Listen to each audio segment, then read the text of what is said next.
అందరికీ వచ్చే అనుమానం మీరు చెప్తున్నట్టుగా 2019 ఎన్నికల్లో నోటా కంటే తక్కువ ఓట్లు వచ్చిన భారతీయ జనతా పార్టీ తో పొత్తు కోసం ఎందుకు మరి తెలుగుదేశం పార్టీ వెంపర్లాడుతూ ఉన్నట్టు? దీనివల్ల తెలుగుదేశం పార్టీకి ప్రయోజనమా లేకపోతే రాష్ట్రానికి ఏదైనా ప్రయోజనం ఉండే అవకాశం ఉందా?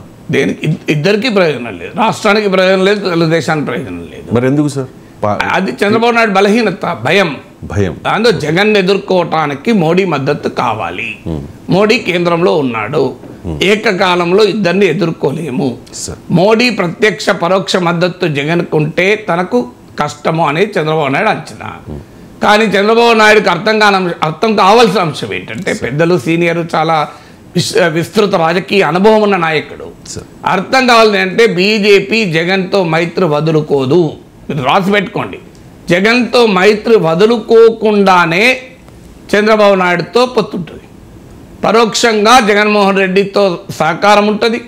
భవిష్యత్తులో జగన్ మళ్ళీ ముఖ్యమంత్రితో మళ్ళీ సహకారం ఉంటుంది. ఎందుకంటే ఎందుకుంటుంది దానికి మీరు కారణం అడగచ్చు. ఒక కారణం ఏంటంటే, రెండు బలమైన ప్రాంతీయ పార్టీలు, కాంగ్రెస్ ఏతర బలమైన ప్రాంతీయ పార్టీలు ఉన్నప్పుడు ఆ రెండు పార్టీల్లో ఎవరితోనైనా బీజేపీకి స్నేహం ఉండొచ్చు. అందువల్ల ఎవరిని ఇబ్బంది పెట్టదు. మీరు ఇప్పుడు ఉదాహరణకు 2G కుంభకోణం ఉంది. 2G కుంభకోణం ఆధారంగా చేసుకొని మోడీ ప్రచారం చేసి ప్రధానమంత్రి అయ్యాడు. 2Gకి ఏమైంది ఇప్పుడు? మరి 2G కుంభకోణంలో కాంగ్రెస్ వాళ్ళని ఎందుకు లోపలేస్తలేడు మోడీ? ఎందుకంటే ఆ 2Gలో డిఎంకే నేతలు ఉన్నారు. మనందరూ తెలుసుగా, రాజానే కదా లోపలేస్తుంది. సో డిఎంకే నేతలు ముట్టుకోడు. మీరు గమనించండి, ఏ ఒక్క ఇంతమంది ప్రతిపక్షాల మీద పడుతున్నారు.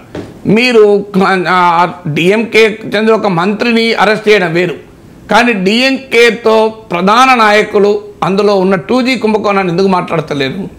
అందువల్ల చాలా క్లియర్గా ఆడ ఏడీఎంకే కావచ్చు, డిఎంకే కావచ్చు, ఎవరైనా రేపు తమకు ఉపయోగపడవచ్చు అనే వైఖరితో బీజేపీ ఉంటుంది.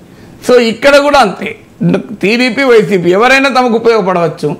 ఎందుకుంటుంది? రెండు, వైసీపీ జగన్మోహన్ రెడ్డి ఏమో ఆయనకున్న కేసుల రీత్యా బీజేపీకి లాయల్గా ఉండక తప్పనిసరి పరిస్థితి అని బీజేపీ భావిస్తుంది.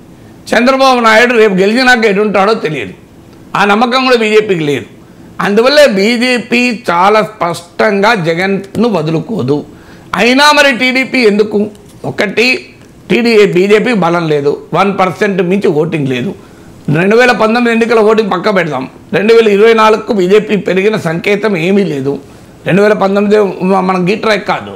తర్వాత రాష్ట్రానికి ప్రత్యేక హోదా ఇవ్వలేదు, విశాఖ స్టీల్ ప్లాంట్ ప్రైవేటీకరిస్తుంది, విభజన హామీలు అమలు చేయలేదు. 3, జగన్మోహన్ రెడ్డి ఒకవేళ బీజేపీ కనుక వారిస్తే, మోడీ వారిస్తే చంద్రబాబు నాయుడుని అరెస్ట్ చేసేవాడా? సాధ్యమయ్యే పనేనా అది? చంద్రబాబు నాయుడుని అరెస్ట్ చేసే ధైర్యం చేసేవాడా? సో అమరావతి విషయంలో జగన్మోహన్ రెడ్డి మోడీ చెప్తే వినేవాడు కాదా? సో మోడీ చెబితే అమరావతి పైన ఇప్పుడు 3 రాజధానుల ముచ్చట ఉండేదా? సో జగన్మోహన్ రెడ్డి పైన కేసులు ఈ 10 ఏళ్లలో ఏమైనా ఒక ఇంచు కదలాయా? ఒక ఇంచు. ఇప్పుడు మనం హేమంత్ సోరెన్ లోపలేయడం చూస్తున్నాం, అరవింద్ కేజ్రీవాల్ని ఎప్పుడు లోపలేస్తారో తెలియని పరిస్థితి ఉంది, మనీష్ సిసోడియా లోపలేయడం చూసాం. ఇన్ని జరుగుతున్న జగన్మోహన్ రెడ్డి పైన ఈ 10 ఏళ్ళలో కేసు ఒక్క అడుగున ఒక్క ఇంచన్న ముందుకు వచ్చిందా? ఇవన్నీ కళ్ళ ముందు కనబడుతున్నాయి కదా. జగన్కు బీజేపీ అప్పుల విషయంలో కానీ, తెలంగాణలో కేసీఆర్ ప్రభుత్వం పైన వ్యవహరించిన రీతిలో బీజేపీ ఆంధ్రప్రదేశ్ ప్రభుత్వం పట్ల వ్యవహరిస్తుందా? సో అన్ని రకాలుగా కేంద్రము జగన్మోహన్ రెడ్డికి కేంద్ర బీజేపీ సహకరిస్తుంది. ఇది నేను చెప్పడం కాదు, తెలుగుదేశం నాయకులు అనేకసార్లు చెప్పారు కదా. తెలుగుదేశం నాయకులు టీవీలో చెప్పారు, ఓపెన్గా చెప్పిన అంశమే కదా. మీరు టీవీ బయటకు లేయండి, టీడీపీ ప్రతినిధులు ఎన్నిసార్లు ఈ మాట చెప్పారు చూడండి. మరి అయినా ఎందుకు మరి బీజేపీతో కలుస్తోంది అనే ప్రశ్నకు ఆన్సర్ లేదు. ఆన్సర్ అనుమానం, భయమా, ఆందోళన, బలహీనత, దాని పేరు ఏదైనా అనుకోండి, దాని పేరు ఏదున్నా బీజేపీతో కలవడం వల్ల రాష్ట్రానికి అదనంగా కలిగే ప్రయోజనం ఏమీ లేదు.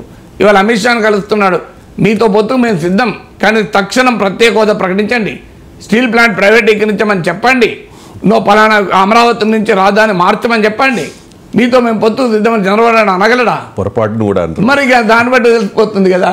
రాబోయే కాలంలో టీడీపీ కూడా నష్టమే. మీరు చూస్తుండండి, ఒక 5 ఏళ్ళలో 10 ఏళ్ళ తర్వాత ఇది మీరు బీజేపీతో పొత్తు పెట్టుకొని ఏ పార్టీ బలపడిందో నాకు లెక్కలు తీయండి. బీహార్ నితీష్ కుమార్ బలపడ్డా? రామ్ విలాస్ పాస్వాన్ లోక్ జనశక్తి పార్టీ బలపడిందా? సార్ మీరు లాస్ట్ 3 ఎన్నికలు తీయండి, నితీష్ కుమార్ సీట్లు లోయెస్ట్ లెవెల్కి పడిపోయినాయి. శివసేన బలపడిందా? శిరోమణి అకాలీదళ్ బలపడిందా?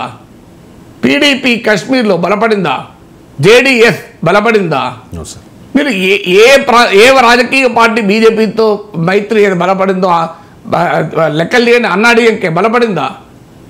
మీరు ఇవన్నీ కదా బీజేపీతో ఫ్రెండ్షిప్ చేసి బలహీనపడ్డ పార్టీలే కదా. సార్ సో ఇంత క్లియర్గా మీకు ఇన్ని పార్టీల పేర్లు తమిళనాడు, కర్ణాటక, మహారాష్ట్ర, బీహార్, పంజాబ్ ఇన్ని రాష్ట్రాలు ఉదాహరణలు చెప్పాను నేను. ఎక్కడన్నా బీజేపీతో ఫ్రెండ్షిప్ చేసి బలపడ్డ ఒక్క రాజకీయ పార్టీ పేరు చెప్పాను నాకు. ఇంపాసిబుల్ ఉండదు. ఎందుకంటే దట్ ఈస్ నాట్ ది స్వభావం ఆఫ్ బీజేపీ. బీజేపీ ఏంటంటే తాను పెరగాలని చూస్తుంది. At the cost of friends, at the cost of force. మిత్రులైనా శత్రువులు. నేను దానికి బీజేపీని తప్పు పట్టడం లేదు. కానీ బీజేపీ ఎంతకాలం ఇతరులపైన ఆధారపడుతుంది? ఇప్పుడు చంద్రబాబు నాయుడు పైన ఆధారపడుతుంది. రేపు వాజ్పేయి లాంటి నేతలు అసలు మిత్రపక్షాలు ముట్టుకునేవాడు కాదు. లీవ్ అండ్ లెట్ లీవ్ అనేవాడు. కానీ మరి రేపు చంద్రబాబు నాయుడు బలపడ్డాడు అనుకో, మళ్ళీ గ్యారెంటీ ఉన్నది బీజేపీ మద్దతు ఇస్తాడు. మళ్ళీ కాంగ్రెస్ వైపు పోవడం గ్యారెంటీ ఏంటి? ఇది తెలిసిన బీజేపీ ఏం చేస్తుందంటే మిత్రులైనా ప్రత్యర్థులైనా అస్మదీయులైనా తస్మదీయులైనా ఎవరినైనా దెబ్బతీసి తాను పెరగాలని చూస్తుంది. ఒక రాజకీయ పార్టీగా అలా చేయడాన్ని నేనేం తప్పు పట్టను. That's the strategy of the party. మిత్రులుగా చేరుతున్న వాళ్ళు గుర్తించాలి తప్ప బీజేపీని తప్పట్లేదు కదా. సో బీజేపీ తన పార్టీ తాను పెరగాలని చూసుకుంటుంది. తెలుగుదేశాన్ని మిత్రపక్షంగా మార్చుకొనైనా తాను పెరగాలి.